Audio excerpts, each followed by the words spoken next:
6 પેટા ચૂંટણીઓની વિધાનસભાની બેઠકો જીતવા માટે અમારા પૂરા પ્રયત્નો રહેશે.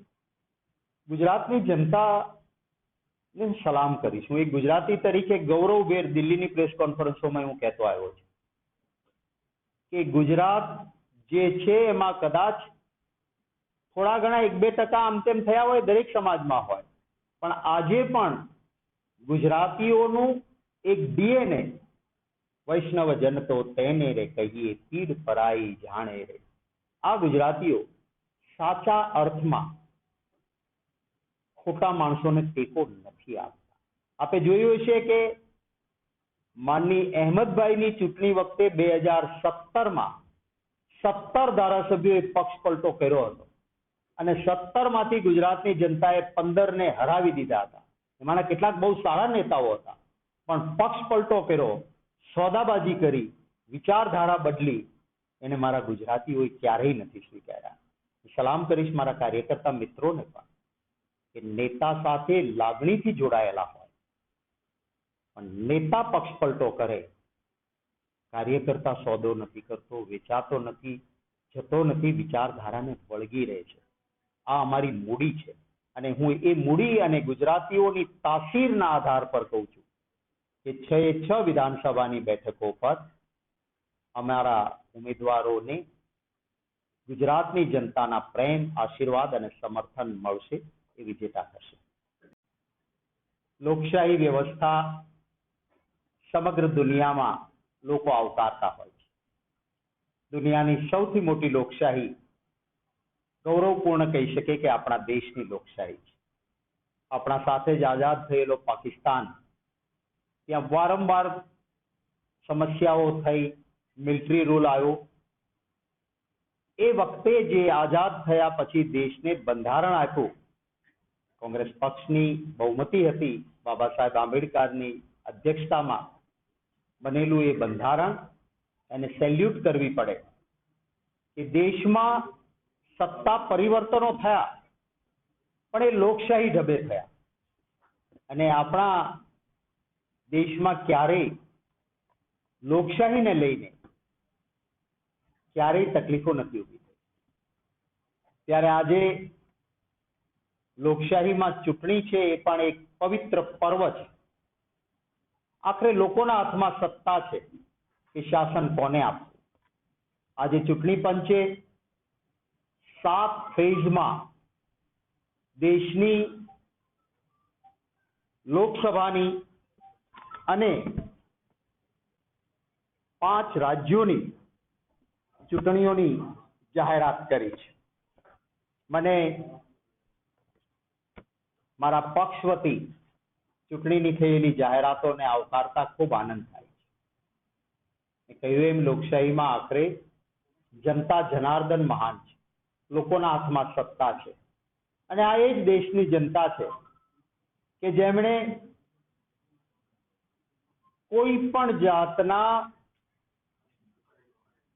વાયોલન્સ એટલે કે તોફાન, કોઈ પણ જાતના હુલ્લડો વગર લોકશાહી ઢબે સત્તાના પરિવર્તન કર્યા છે.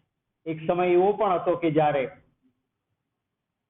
દેશના વડાપ્રધાન હતા ઇન્દિરા ગાંધીજી, એ હાર્યા પણ ખરા અને સત્તાથી બહાર પણ કોંગ્રેસ રહી, પણ થોડા જ સમયમાં દેશની જનતાને લાગ્યું કે આ ભૂલ હતી અને ઇન્દિરાજીને ફરી વડાપ્રધાન બનાવ્યા, કોંગ્રેસને શાસન આપ્યું અને જીવા ત્યાં સુધી એ વડાપ્રધાન પણ રહ્યા. એટલે આ દેશની, આપણા દેશની જનતાની આ તાસીરને હું બિરદાવું છું. 7 ફેઝમાં જે ચૂંટણીઓ યોજાવાની છે એમાં આપણું ગુજરાત એનો ફેઝ એ 3જો ફેઝ છે અને 3જા ફેઝમાં જ્યારે ગુજરાતની ચૂંટણીઓ છે એમાં નોટિફિકેશન જે છે એ 16 માર્ચે આવશે. 12 એપ્રિલે ગેઝેટમાં નોટિફિકેશન પ્રસિદ્ધ થશે. જે લાસ્ટ ડેટ ઓફ નોમિનેશન એટલે કે ફોર્મ ભરવાની છેલ્લી તારીખ 19 એપ્રિલ રહેશે. ચકાસણી 20 એપ્રિલે થશે. પાછા ખેંચવાની તારીખ છે 22 એપ્રિલ રહેશે અને 7 મેના દિવસે મતદાનનો દિવસ રહેશે અને 4 જૂને સમગ્ર દેશની સાથે મતગણતરી થવાની છે. અમે અમારી તૈયારીઓ કરી છે. પહેલી વખતે એક એવો પણ પ્રયોગ કર્યો કે કાર્યકર્તાઓનો અવાજ સાંભળવાની પણ કોશિશ કરી. અમારા સિનિયર આગેવાનો જિલ્લા મથક પર પણ ગયા અને એ પછી અમારી પ્રદેશ ઇલેક્શન કમિટી, સ્ક્રુટિની કમિટી અને ત્યારબાદ અમારી સેન્ટ્રલ ઇલેક્શન કમિટીએ 7 ઉમેદવારોની ઓલરેડી જાહેરાત પણ કરી દીધી છે. જે બાકી રહેતું કામ છે એ પણ અમે સમયાંતરે પૂરું કરીને આપની સમક્ષ આ વાત લાવીશું. જ્યારે ચૂંટણી આવી છે ત્યારે હું ગુજરાતના મતદાતાઓને પણ કોંગ્રેસ પક્ષ વતી વિનંતી કરીશ કે આપ દિલ અને દિમાગ બંને લગાવજો. આપણે તો ગુજરાતી છીએ, કે છે કે શબ્દ પણ બોલીએ તો ત્રાજવામાં તોડીને બોલનારા લોકો છીએ. ત્યારે આપની કોઠાસૂઝનો ઉપયોગ કરજો. લાંબા સમયથી ભારતીય જનતા પાર્ટીનું શાસન એ ગુજરાતમાં છે.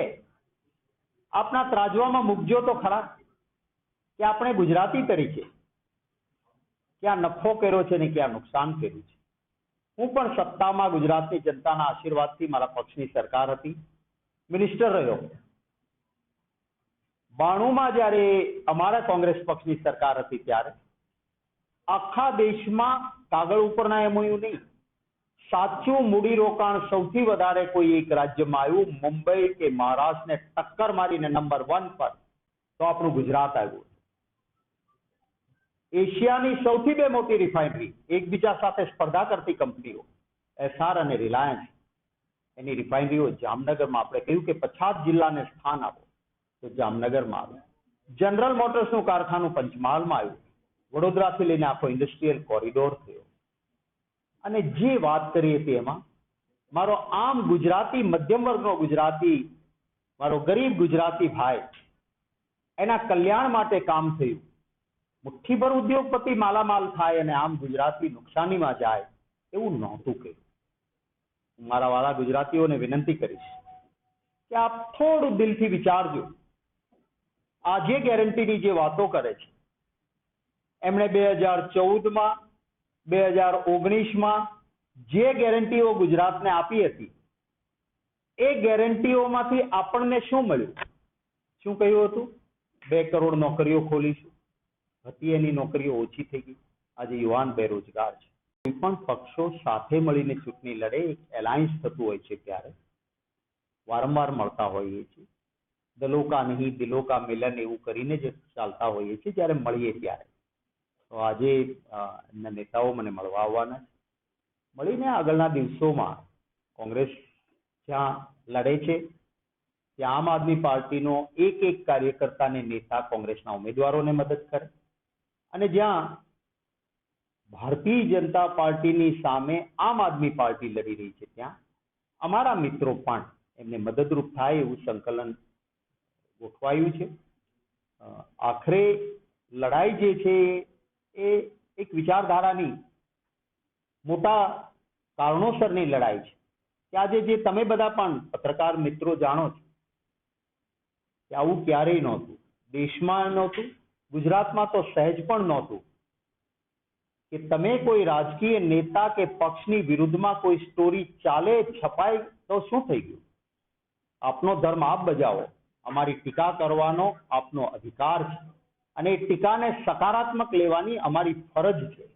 પણ આ બધું જ બાજુએ મૂકીને કોઈ મીડિયાના માલિક કોઈ સાચું લખતા હોય તો એને ઈડીની નોટિસ મળે, કોઈનો બીજો નાનો મોટો ધંધો હોય તો એની ડોક મરડવાની કોશિશ કરવાની, એડવર્ટાઇઝમેન્ટ બંધ કરી દેવાની, નાક દબાવવાનું, બંધારણની સાથે છેડછાડ કરવાની, રાષ્ટ્રીય એજન્સીઓનો દુરુપયોગ કરવાનો અને કાળા ધનને ઇલેક્ટોરલ બોન્ડથી ધોળું કરીને ઘરમાં ભરવાનું, આ બધા ધંધા સામે અમારે લડવાનું છે. ત્યારે અમારી નાની ક્ષુલ્લક બાબતો મને પોતાને પણ હોય મારો જિલ્લો હોય જ્યાંથી હું અનેક વર્ષો સુધી ધારાસભ્ય રહ્યો હોઉં, મારી માંગણી હોય, પણ આખરે પક્ષ નક્કી કરે. ત્યારે પક્ષના સૈનિક તરીકે વ્યક્તિથી મોટી વિચારધારા, શખ્સથી મોટો પક્ષ અને પક્ષથી મોટો દેશ, રાષ્ટ્રના હિતમાં આજની લડાઈ ભારતીય જનતા પાર્ટી સામેની છે. એમાં એક બનીને, નેક બનીને બધા જ કામ કરીશું. વિધાનસભાની કહ્યું તો આવક બમણી કરીશું. અરે ખર્ચ બમણો થયો, ખેડૂતની આવક તો બમણી નહીં. કાળું ધન પાછું લાવીશું ને 15-15 લાખ એકાઉન્ટમાં નાખીશું. આવ્યા કોઈના એકાઉન્ટમાં? ઉલટું કાળું ધન તો બહાર વધી ગયું. પેટ્રોલ અને ડીઝલ સસ્તું કરી દઈશું. એ ડબલ થયું કોંગ્રેસના શાસન કરતા. 415 નો ગેસનો બાટલો હતો ત્યારે આંદોલન કરનારા લોકોના શાસનમાં 1100 રૂપિયા સુધી ગેસનો બાટલો પહોંચ્યો. પેપર ફૂટે, બ્રિજ તૂટે, અને ગઈકાલે એક નવી વસ્તુ બહાર આવી. હું આભાર માનીશ નામદાર સુપ્રીમ કોર્ટનો. ભય મુક્ત ભ્રષ્ટાચાર ભારતીય જનતા પાર્ટીનો નામદાર સુપ્રીમ કોર્ટની બંધારણીય બેન્ચ, 5 જજ સાહેબની બનેલી બેન્ચ છે, આવું કર્યો આદેશ, અને પરિણામે આ ભ્રષ્ટાચાર એ ઉજાગર થયો. આપે સૌએ જોયું છે. પ્રજાની તિજોરીમાંથી કરોડો રૂપિયા એક હાથે આપવાના અને બીજા હાથે ધન સંગ્રહ ઇલેક્ટોરલ બોન્ડમાં લેવાનો આ ઉજાગર થયું. ઈડીની, સીબીઆઈની, ઇન્કમ ટેક્સની રેડ પાડવાની. રેડ પડે પછી તો માણસ તકલીફમાં હોય, પણ એની અપીલમાં સેટ કરી દેવાનું છે એમ કરીને હપ્તા ઉઘરાવી અને ઈડી, સીબીઆઈ, ઇન્કમ ટેક્સની રેડ પછી કેટલા લોકોએ ભાજપને ઇલેક્ટોરલ બોન્ડમાં રૂપિયા આપ્યા એની થોડીક પ્રારંભિક માહિતીના આધાર પર ગઈકાલે મેં આપને ડેટા આપ્યો હતો. બેનામી કંપની ઊભી કરવાની. પહેલા કાયદો હતો કે મારી કંપની હોય, હું નફો કરું તો એ નફાના કેટલા ટકા હું દાન આપી શકું રાજકીય પક્ષને, એ કાયદો હતો. એ કાયદો બદલાવી નાખ્યો, ખુલ્લું મૂકી દીધું. અને ગઈકાલે મેં એક કંપનીની ડિટેલ આપી આપને. એ કંપનીનું આખું શેર હોલ્ડિંગ એ ખાલી 130 કરોડ રૂપિયા, અને એને દાન ભાજપને 410 કરોડ રૂપિયાનું ઇલેક્ટોરલ બોન્ડમાં આપ્યું. 130 કરોડ આખી કંપનીની શેર હોલ્ડિંગ હોય, એ 430 કરોડ કેવી રીતે આપે? આ બાબત મેં ગઈકાલે જ આપની સમક્ષ મૂકી હતી. ત્યારે હું મારા વહાલા ગુજરાતીઓને વિનંતી કરીશ કે આ મુદ્દાઓને ધ્યાને લેજો. એક સમય આવે ત્યારે માંગણીને સંતોષીને મતો નથી મંગાતા, લાગણીને છંછેડીને મતો મંગાય છે. ભગવાન રામની આરાધના આપણે સૌ કરીએ છીએ. હું રોજ મારા ઈષ્ટદેવની પ્રાર્થના કરું મોક્ષની પ્રાપ્તિ માટે. મત માટે હું મારા દેવી દેવતાને, મારી કુળ દેવીને રોડમાં ના રજડાવું. એ તો કામના નામે મત. કામના નામે કારનામા કર્યા પછી ક્યારેક રામના નામે, ક્યારેક હિન્દુ મુસલમાનના નામે, ક્યારેક જાતિના નામે મતોનું રાજકારણ કરનારને સબક શીખવાડવાનો સમય છે. અમારા પાસે આર્થિક વ્યવસ્થા એવી છે નહીં. આપ જાણો છો કે ભારતીય જનતા પાર્ટીની સરકાર કોંગ્રેસ પક્ષના બેંકના ખાતાઓ કોઈ વ્યાજબી કારણ વગર ફ્રીઝ કરી દીધા. અમારા 100 કરોડ કરતા વધારે રૂપિયા લઈ લીધા.